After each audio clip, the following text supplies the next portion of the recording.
ព្រះពោធិកតតេសធិរៈសម្រាប់ព្រះរហ័តហ្នឹងក្នុងគាថាចរង្គវត្តយ៉ាងកាយោហ្នឹងអបេតៈហ្នឹងប្រែទៅវាប្រាស់ទៅ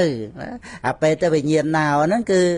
អបេតៈហ្នឹងសម្ដៅយកចុតិចិត្តហើយស្លាប់ហើយដែលស្លាប់ហ្នឹងគឺតាមពិតបាត់វិញ្ញាណទេតើមិនមែនបាត់យើងទេណានៅរស់ហ្នឹងនៅវិញ្ញាណទេតើមាននៅខ្លួនយើងអីណាអានឹងចិត្តតានុបស្សនាសតិប្បដ្ឋានណាអបេតវិញ្ញាណោអានឹងមរណសតិបកម្មដ្ឋានដល់មកដឹងថាដែលនៅរស់នេះនៅវិញ្ញាណហ្នឹងទេព្រោះព្រះអង្គម្ដែងថាវិញ្ញាណប្រាស់ទៅស្លាប់ហើយហ្នឹងឯងបាត់វិញ្ញាណអញ្ចឹងដែលនៅរស់នេះគឺនៅវិញ្ញាណវាមានខ្លួនយើងអីណាផ្សេងទៀតដីទឹកភ្លើងខ្យល់អាកាសធាតុវិញ្ញាណធាតុពិចារណារឿយក្នុងធាតុ6ក្នុង3ដកលេខ28ធាតុវិភੰកសោតហ្នឹងព្រះអង្គប្រកាសបញ្ញាណបមច្ចេយៈហ្នឹងមិនក៏បីបដាយបដោយបញ្ញាក្នុងការពិចារណាធាតុ6ធាតុដីខាងក្នុងនេះយើងមើលដីខាងក្រៅដីខាងក្រៅយើងមិនដែលប្រកាន់តែខ្លួនយើងទេអញ្ចឹងកាយនេះដែលតាំងនៅដីធាតុដីខាងក្នុងនេះយើងឲ្យឃើញដូចដីខាងក្រៅអញ្ចឹងអត់មានអត្តាមនុស្សសត្វអីណាផែនដីហ្នឹងទឹកក៏ដូចគ្នាខាងក្រៅខាងក្នុងភ្លើងក៏ដូចគ្នាក្តៅហ្នឹង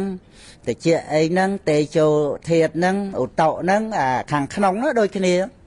វាអត់មានមនុស្សទេវតាប្រុសស្រីអីទេធាតុដីទឹកភ្លើងខ្យល់ហ្នឹងឯងខ្យល់ខាងក្រៅខ្យល់ខាងក្នុងរួចទៅអាកាសធាតុអាកាសខាងក្រៅអាកាសខាងក្នុងអស់ធាតុ5រូបធម៌ហ្នឹងអញ្ចឹងទៅនៅវិញ្ញាណធាតុខាងក្នុងនេះឯងដល់ទៅចែករូបធាតុ5ហ្នឹងដាច់អញ្ចឹងទៅវានៅតែវិញ្ញាណធាតុអញ្ចឹងឥឡូវហ្នឹងដែលនៅហ្នឹងនៅវិញ្ញាណធាតុទេតើកាលណាបើយើងមិនប្រកាន់វិញ្ញាណថាជាយើងប៉ុណ្ណឹងនឹងដំណើរទៅព្រះនិព្វានណាដំណើរទៅព្រះនិព្វានហ្នឹងព្រះនិព្វានមិនមែនភពភូមិឋានកន្លែងណាតលយើងស្លាប់ទៅអីបានមានព្រះនិព្វានអីអត់មានកន្លែងអញ្ចឹងទេអត់មានវត្ថុអីទេព្រះនិព្វានហ្នឹងគឺការរលត់នៅវត្តដាក់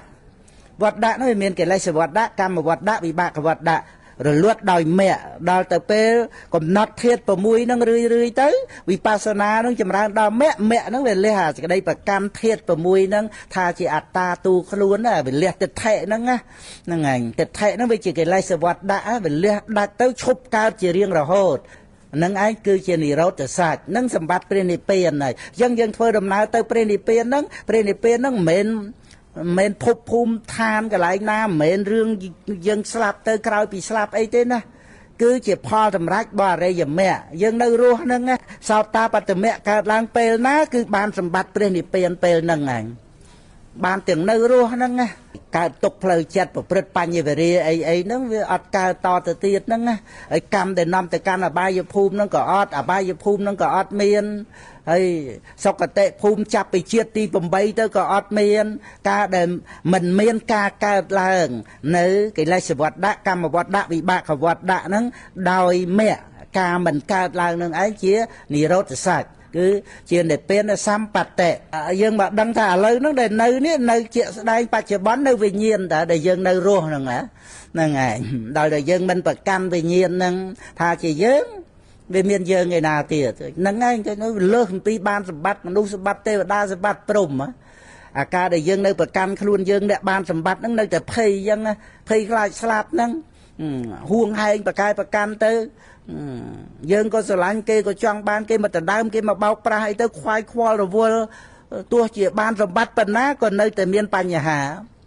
មានកង្វល់ឲ្យតែនៅសម្គាល់ថាមានយើងជាម្ចាស់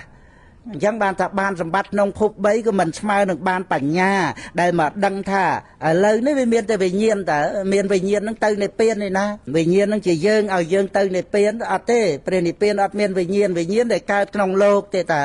ទៅរលត់ទៅក្នុងលោកហ្នឹងឲ្យតែយើងមិនប្រកាន់ថាជាយើងអាការមិនប្រកាន់នឹងឯងតែជានិព្វានសម្បត្តិ